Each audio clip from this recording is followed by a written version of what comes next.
প্রতিনিয়ত ফিলিস্তিনিদের নৃশংসভাবে হত্যা করছে ইসরায়েল। কখনো বোমা মেরে উড়িয়ে দিচ্ছে গোটা শহর, কখনো বা স্থল অভিযানে গুলি করে পাখির মতো হত্যা করা হচ্ছে অসহায় ফিলিস্তিনিদের।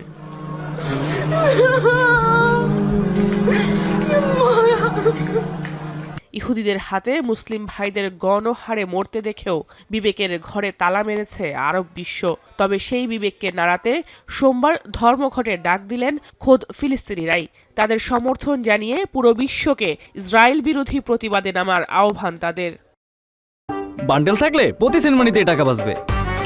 বিকাশ সেনমানি বান্ডেল কিনে জিতুন প্রতি লেনদেনে। গাজায় দ্রুত যুদ্ধ বন্ধ করতেই তাদের এই ধর্মঘটের ডাক। সেই সঙ্গে আন্তর্জাতিক সম্প্রদায়ের প্রতি তাদের আর্জি, ফিলিস্তিনিদের জীবন বাঁচাতে ইসরায়েলের উপর চাপ তৈরি। ফিলিস্তিনের ডাকে সাড়া দিয়েছে এশিয়ার বেশ কয়েকটি দেশ।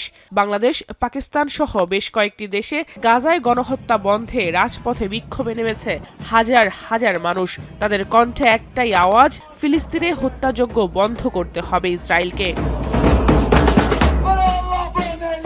ফিলিস্তিন ইস্যুতে বিশ্বজুড়ে বিক্ষোভ কর্মসূচির আওতায় পাকিস্তানের করাচিতে বন্ধ রয়েছে দোকানপাট ও ব্যবসায়িক প্রতিষ্ঠান। এর আগে মরক্কোতেও বিক্ষোভ করে কয়েক হাজার মানুষ। জাহানারা ভুঁইয়া, এখন বিশ্ব।